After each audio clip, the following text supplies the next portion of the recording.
Bien, en esta noche vamos a ir al libro de San Juan, una linda historia, capítulo 5. San Juan, capítulo 5. Yo pienso que este hombre, cuando se levantó ese día a la mañana, ¿no es cierto?, nunca imaginó en su vida que iba a tener semejante bendición, lo que le iba a acontecer. Él se habrá levantado como todos los días, ¿no es cierto?, llevando su desdicha, ¿no? Pero él nunca imaginó que se iba a encontrar con una persona que le iba a cambiar la vida. San Juan capítulo 5, que dice el título, El paralítico de Betesda. Qué bárbaro, ¿no? Una historia muy conocida, sin duda, ¿no es cierto?, que hemos escuchado tantas veces, ¿no? Pero qué linda historia realmente, ¿no? Qué linda obra que hizo el Señor Jesús con esta persona, con este hombre, que llevaba muchísimos años, ¿no es cierto?, esclavo, llevando esa enfermedad a cuesta, ¿no?, paralítico, ¿no? Pero qué linda obra, qué lindo milagro que hizo Jesús por él. Tremendo. Vamos a leerla. Después de estas cosas había una fiesta de los judíos y subió Jesús a Jerusalén. Y hay en Jerusalén, cerca de la puerta de las ovejas, un estanque llamado en hebreo Betesda, el cual tiene 5 pórticos o 5 puertas. En estos yacía una multitud de enfermos. Hacete la idea, un montón de gente que estaba enferma, esperando. En esto yacía una multitud de enfermos, ciegos, cojos y paralíticos, que esperaban el movimiento del agua, porque cada vez que pasaba algo, cada vez que se movía el agua, algo sucedía. Fíjate cómo se movía el agua. Porque un ángel descendía de tiempo en tiempo al estanque. Sin duda que eso era algo de Dios, ¿no es cierto? Sin duda, ¿no? Porque el ángel no bajaba por cuenta propia, ¿no? Dios lo había mandado en su momento, ¿no es cierto? Y por orden, por algo divino, ¿no es cierto?, esta gente recibía su bendición. Porque un ángel descendía de tiempo en tiempo al estanque y agitaba el agua. Y el que primero descendía al estanque, después del movimiento del agua, quedaba sano de cualquier enfermedad que tuviese. Qué bárbaro, ¿no es cierto? Imagínate, descendía el ángel, movía el agua y alguien tenía que rápidamente bajar al estanque y meterse, porque siempre alguno le ganaba de mano, ¿no? Ahí estarían los ciegos, un montón de enfermos, dice acá, cojos, paralíticos, ¿no es cierto? Pero había una persona especial que nunca podía acceder a eso, dice acá. Entonces quedaba sano de cualquier enfermedad que tuviese. Y había allí un hombre que hacía 38 años que estaba enfermo. Imagínate, 38 años paralítico. Ese pobre hombre, ¿cómo estaría, no es cierto?, sufriendo esa desdicha, ¿no es cierto?, esa enfermedad a cuestas, ¿no? Todos los días que se levantaba tenía que lidiar con esa enfermedad, ¿no es cierto? Cuánta angustia para él físicamente, cuánta imposibilidad, ¿no? Y a nivel físico y espiritual, ¿no es cierto? Y anímicamente también, ¿no? Su alma, ¿no es cierto?, deteriorada, enferma, afligida por esta enfermedad que lo aquejaba durante tantos años.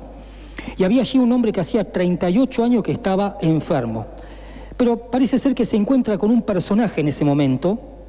¿Con quién se encuentra? Con el príncipe de todos los príncipes, con el pastor de todos los pastores, con el Jesús Nazareno. Fíjate lo que dice acá, el verso 6.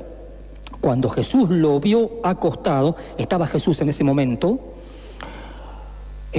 cuando Jesús lo vio acostado y supo que llevaba ya mucho tiempo así, le dijo, ¿quieres ser sano? Fíjate que el paralítico no vino a él, maestro, quiero ser sano. No, el mismo Jesús fue a él. Tuvo esa amabilidad Jesucristo, ¿no es cierto?, nuestro Señor Jesús, de ir al paralítico.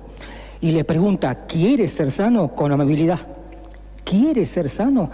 El paralítico le puso excusas, por supuesto, porque no sabía con quién estaba tratando el paralítico. Señor, le respondió el enfermo, no tengo quien me meta en el estanque cuando se agita el agua. Y entre tanto que yo voy, otro desciende antes que yo. Claro, esas son las excusas muchas veces, ¿no es cierto? Claro, que el hombre limitadamente pone, ¿no? Este hombre no sabía que estaba frente al Rey de Reyes, al Señor de Señores, al Príncipe de los Pastores, ¿no? A Jesucristo mismo. Él no sabía eso, ¿no es cierto? Jesús le dijo, Señor, respondió el enfermo, no tengo quien me meta en el estanque cuando se agita el agua. Oye, entre tanto que yo voy, otro desciende antes que yo. El verso 8. Jesús le dijo, levántate, toma tu lecho y anda. Ahí nomás, instantáneamente ahí Jesús, el poder sanador, el poder sobrenatural de Jesús que tenía él como hijo de Dios, era hombre, pero también era un ser divino. Ahí estaba aplicando todo su poder, ¿no es cierto?, que Dios le había dado. era el Hijo de Dios. Jesucristo se había preparado 40 días, se preparó en el desierto. No se preparó en vano, sabía que tenía que enfrentar a Satanás, a los demonios que lo iban a perseguir, que lo iban a, ¿no es cierto?, a hostigar todo el tiempo, ¿no? Y se preparó para eso, para recibir poder. Y Él tiene poder para todas las cosas. En este caso, dice el verso 8, Jesús le dijo, levántate, toma tu lecho y anda. Qué bárbaro, ¿no? Y Jesús te está diciendo a vos también, a mí, a vos, a los que están escuchando por radio, levántate, yo tengo poder para sanarte, para libertarte, para romper ataduras, opresiones, no solamente el paralítico que iba a recibir sanidad, sino también sanidades de todo tipo, problemas mentales, problemas del corazón, problemas del alma, problemas físicos. Jesucristo hace 2000 años lo dijo al paralítico, sigue diciendo lo mismo. Le dijo, levántate, toma tu lecho y anda. Y al instante aquel hombre fue sanado. Imagínate la sorpresa, ¿no? Qué tremendo habrá sido. Y tomó su lecho y anduvo. El lecho era la cama que él tenía, ¿no es cierto? Podríamos decir, una silla de rueda, un lugar, algo. Hoy en día es lo que tenemos hoy, pero en aquella época, hace 2000 años, no sé, no habría silla de rueda, ¿no es cierto? Habría otro tipo de elementos, ¿no es cierto?, para este tipo de personas, ¿no?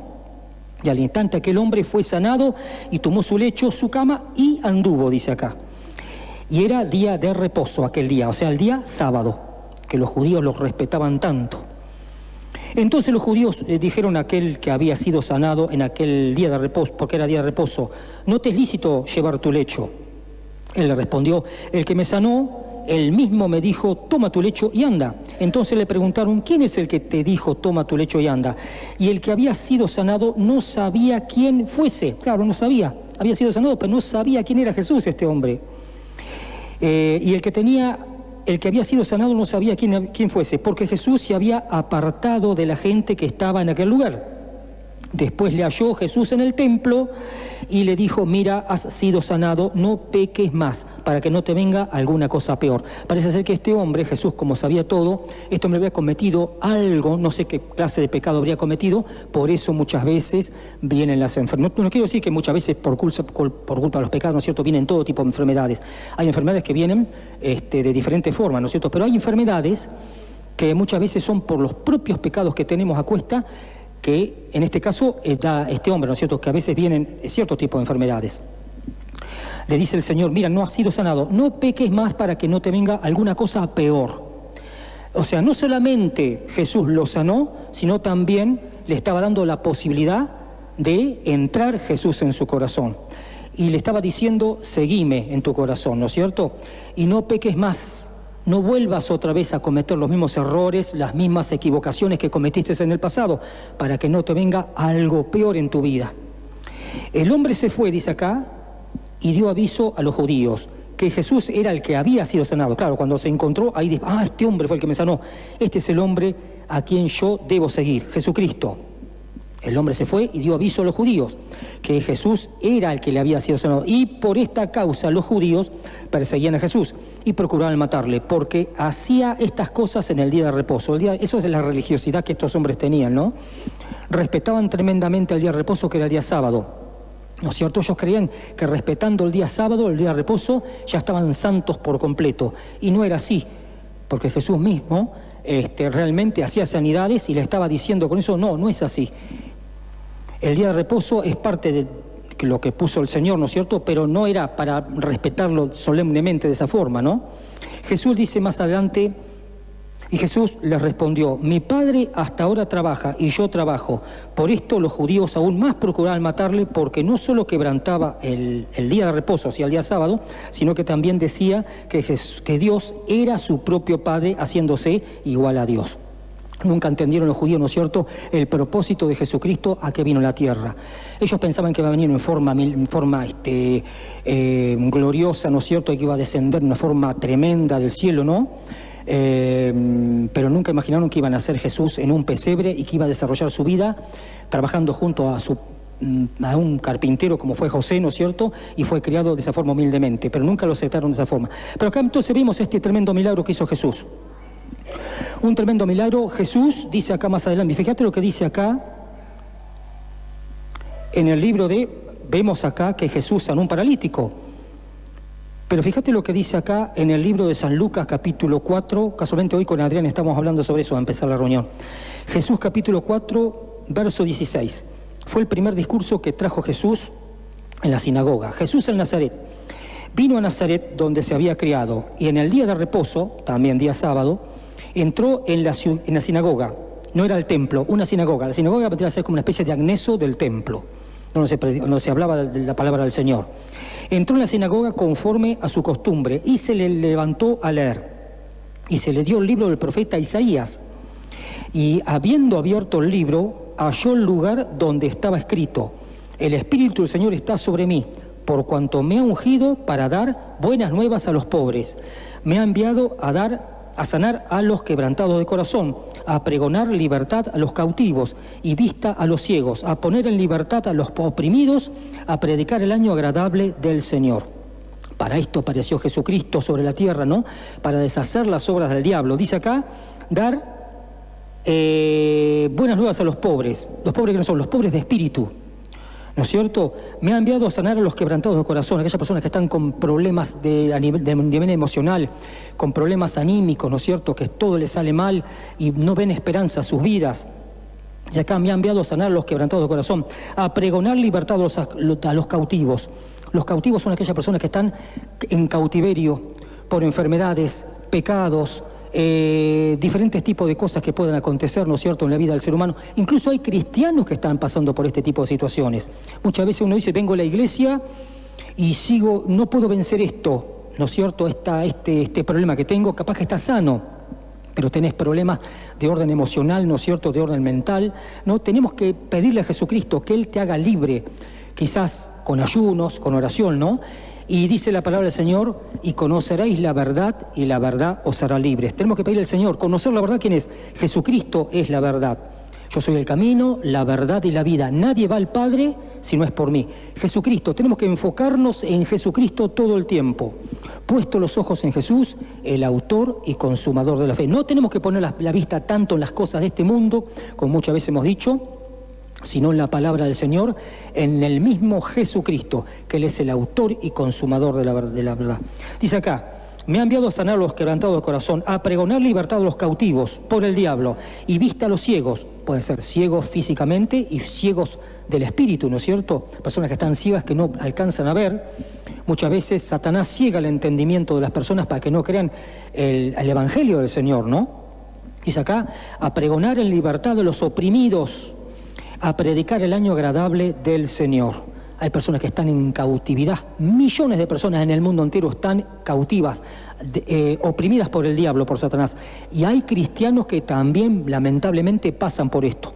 Porque han venido a la iglesia durante años, pero realmente no se han puesto en condiciones, en línea con el Señor. Para eso tenemos que dejar muchas veces corregirnos, dejar de hacer ciertas cosas que a Dios no le agradan, ¿no es cierto? Hay costumbres pecaminosas que por ahí tenemos que Dios quiere que las saquemos, y ahí vamos a ser verdaderamente libres. Y conoceréis la verdad, y la verdad te hará libre, dice acá. A predicar el año agradable del Señor. Y enrollando el libro, lo dio al ministro y se sentó, y los ojos de todos en la sinagoga estaban fijos en él. Imagínate, se levantó Jesús, leyó las palabras del profeta Isaías 61, porque estas palabras están en Isaías 61, cuando leyó, todos estaban fijos en él, lo que estaba diciendo. Y comenzó a decirles, hoy se ha cumplido esta escritura delante de vosotros. Fue tremendo, ¿no es cierto?, ese mensaje que Jesús les dio a ellos, ¿no? Los dejó perplejos, ¿no es cierto? Las mismas palabras que están en Isaías 61, Jesús las repite en ese entonces. Vamos a mirar ahora. Volvemos otra vez nuevamente a San Juan capítulo 5. Dice acá la autoridad del Hijo. La autoridad, no dice el autoritarismo, dice la autoridad del Hijo. ¿Quién tiene autoritarismo? Satanás. Satanás todo se maneja con autoritarismo, no tiene respeto por nada. Él se mete nomás. Es un ladrón, un salteador, dice que se mete dentro del corral de las ovejas y arrebata, mata, dispersa las ovejas, ¿no es cierto? Tiene autoritarismo, pero Jesús tiene autoridad. Dice acá, la autoridad del Hijo. Respondió entonces Jesús y les dijo, de cierto os digo, no puede el Hijo hacer nada por sí mismo. Fíjate vos qué grado de humildad que tenía Jesús, ¿no? Sino lo que ve hacer al Padre, porque todo lo que el Padre hace, también lo hace el Hijo igualmente. Porque el Padre ama al Hijo, o sea, vos fíjate la unidad, la armonía que había entre el Padre y Jesús y el Espíritu Santo. Porque el Padre ama al Hijo y le muestra todas las cosas que Él hace, y mayores obras que éstas le mostrará. De modo que vosotros os maravilléis, porque como el Padre levanta a los muertos y les da vida, fíjate vos que se pone muy interesante esto lo que dice acá, porque como el Padre levanta a los muertos y les da vida, porque Dios es capaz de hacer cualquier cosa, imagínate, Dios hizo la tierra, hizo el universo, así que nos formó a nosotros, da la vida, ¿no es cierto?, da la muerte, pero también resucita a los muertos, porque como el Padre levanta a los muertos y les da vida, así también el Hijo, y los que quieren, a los que quiere da vida. Acá dice a los que quiere da vida. Quizás no es para todos esto. A los que quiere da vida. Tenemos que glorificar al Señor porque vos estás acá esta noche, ¿no es cierto? Y Dios te está dando vida a mí, a vos y a mí, ¿no es cierto? Y a los que están escuchando por radio, nos da vida y vida en abundancia, vida eterna. No es para cualquiera. Hay miles de personas, millones de personas que este privilegio no lo tienen. Porque lo desprecian, lo rechazan quizás, ¿no? Y Dios conoce el corazón de cada uno. Dice, porque a los que quiere da vida. Porque el Padre a quien juzga, sino que todo el juicio dio al Hijo. Dice acá el verso 23, para que todos honren al Hijo. Tenemos que honrar a Jesucristo por lo que ha hecho por nosotros, por semejante sacrificio que hizo por nosotros. Para que todos honren al Hijo como honran al Padre. El que no honra al Hijo, no honra al Padre que le envió. O sea que tenemos que honrar a Jesucristo por todo lo que hizo por nosotros. Él nos amó profundamente, nos amó tanto que dio su vida tremendamente por nosotros. Dio su sangre por nosotros, como recién lo hacíamos en la cena, ¿no es cierto? Recordando lo que es el cuerpo y la sangre de Cristo, ¿no es cierto? El pan y el vino, que simboliza el cuerpo y la sangre de Él. El que no honra al Hijo, no honra al Padre que le envió. ¿Y cómo vamos a honrar al Hijo? Respetando sus mandamientos. Si lo obedecemos, lo que quiere el Señor a nosotros es obediencia. Obediencia quiere. Cuando entramos en desobediencia no estamos honrando a Jesús. Al contrario, lo estamos deshonrando. El que no honra al Hijo, no honra al Padre que le envió. Mira el verso 24 lo que dice. De cierto os digo, el que oye mi palabra y cree al que me envió, o sea, al que cree a Dios, tiene vida eterna. Y no vendrá a condenación, mas ha pasado de muerte a vida. Qué tremendo el verso 24, ¿no? Hermosísimo realmente. Esta persona que fue sanada, el paralítico Bethesda, también experimentó eso. No solamente fue sanado físicamente, sino también yo creo que experimentó, y debe estar en la presencia del Señor, la vida eterna, ¿no? Porque confió en Jesucristo, creyó en Él. De cierto os digo, el que oye mi palabra y cree al que me envió, tiene vida eterna y no vendrá a condenación, mas ha pasado de muerte a vida. No se trata de creer, sino también hacer la voluntad del Señor, para que podamos experimentar esto. De cierto os digo, viene la hora, dice Jesús, y ahora es, cuando los muertos oirán la voz del Hijo de Dios, y los que la oyeren vivirán. Porque como el Padre tiene vida en sí mismo, así también ha dado vida al Hijo, al tener vida en sí mismo. Y también le dio autoridad de hacer juicio, por cuanto es el Hijo del Hombre. Dice el verso 28 y 29, no os maravilléis de esto, dice Jesús, porque vendrá hora cuando todos los que están en los sepulcros oirán su voz. Qué bárbaro, ¿no? Y los que hicieron lo bueno saldrán a resurrección de vida, y los que hicieron lo malo a resurrección de condenación. Este acontecimiento todavía no ha sucedido, pero va a suceder. Es el rapto de la iglesia, o el arrebatamiento que se llama, ¿no es cierto? El rapto o arrebatamiento es cuando Jesucristo, por eso tenemos que estar preparados todos los días, arrepentirnos de nuestra falta, nuestros pecados, ¿no es cierto? Y estar a cuentas con el Señor, ¿no? Velando y orando en Él, para que Él nos tenga en cuenta por este momento. Dice que los que hicieron lo bueno saldrán a resurrección de vida, y los que hicieron lo malo a resurrección de muerte. Muchas personas se apartan de la iglesia, pero quiera Dios que se arrepientan, ¿no es cierto?, como el hijo pródigo, puedan volver de nuevo, ¿no? Porque grave error cometen, ¿no es cierto?, aquellas personas que se apartan del Señor. Y hay personas que venimos a la iglesia también, pero tenemos que estar en contacto con el Señor. Fíjate lo que dice acá, ya para ir finalizando, el capítulo 4 de San Juan, verso 23-24 vamos a mirar.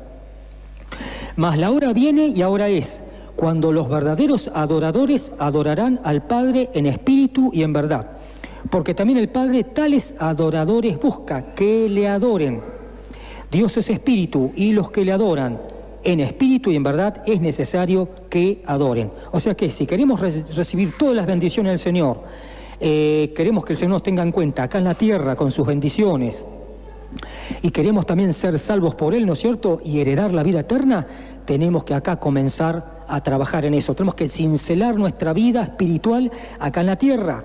¿Cómo? Obedeciendo al Señor, honrándolo a Él. Si queremos experimentar las sanidades todas, tanto físicas como espirituales, tenemos que honrar a Cristo. Acá dice mas la hora viene, y ahora es, cuando los verdaderos adoradores adorarán al Padre en espíritu y en verdad. Tenemos que adorar al Padre, adorar a Jesucristo, ¿no es cierto?, a los tres, el Padre, el Hijo y el Espíritu Santo, adorarlo por su grandeza, por toda su magnificencia que Él tiene, ¿no es cierto? Porque también el Padre tales adoradores busca que le adoren, que Él busca eso de nosotros, que le adoremos, que no oremos 5 minutitos y ya está. A veces lo hacemos lamentablemente por falta de tiempo, pero no. Tomemos un tiempo de 15, 20, media hora, 1 hora, si es necesario, ¿no es cierto? Todos los días, ¿no es cierto?, orar en diferentes momentos. Hoy yo la escuchaba a la Mar Mabel a la tarde que decía de esa persona que él daba testimonio, ¿no es cierto?, de esa chica, que hacía oraciones cortitas durante todo el día. No era necesario capaz estar 1 hora de rodillas, sino en diferentes momentos darle gracias a Dios, ¿no es cierto?, por todo lo que Él hizo por nosotros. Oraciones cortas, ¿no es cierto?, dándole, alabando y glorificando al Señor. Eso es lo que el Señor quiere de nosotros, porque tales adoradores busca que le adoren. Y el verso 24 dice acá, Dios es espíritu y los que le adoran. En espíritu y en verdad es necesario que adoren. O sea que tenemos que adorar al Padre, no bajar los brazos. Vienen las luchas, vienen los problemas, vienen las angustias, vienen todo tipo de cosas. Sigámosle metiendo para adelante, no aflojemos nunca los brazos. Van a venir luchas, adversidades, pruebas, pero el Señor que quiere que sigamos firmes, plantados en la roca que es Jesucristo, y que le adoremos por lo que tenemos, dar gracias por lo que tenemos, por lo que no tenemos, ¿no es cierto? Eso es lo que el Señor quiere, que le busquemos a Él en espíritu y en verdad. Yo creo que esta palabra es tremenda. Este paralítico, ¿no es cierto?, recibió un milagro impresionante. Una alegría tendría este hombre desbordante, ¿no es cierto? Como te decía al principio, él se levantó en la mañana, nunca imaginó lo que iba a suceder, ¿no es cierto?, que se iban a enfrentar con Jesús mismo, lo iba a sanar por completo. La sanidad la tuvo, no solamente física, sino también a nivel espiritual. Así que pongámonos contentos porque estamos adorando y alabando un Dios vivo, ¿no es cierto? No bajemos los brazos, adoremos a este Dios, al mismo Dios que crió los cielos y que creó el universo y la tierra, ¿no es cierto? Él hizo todas las cosas, adoremos a este Dios. No adoremos, no pongamos las cosas de esta tierra, que son todas efímeras, vanidades, ¿no es cierto? Pongamos las cosas, ¿no es cierto?, nuestra mirada puesta en Jesucristo. Que el Señor te bendiga. Vamos a hacer una oración al Señor. Ponete de pie si querés. Padre eterno, gracias, Señor, por esta palabra que pusiste en mi corazón.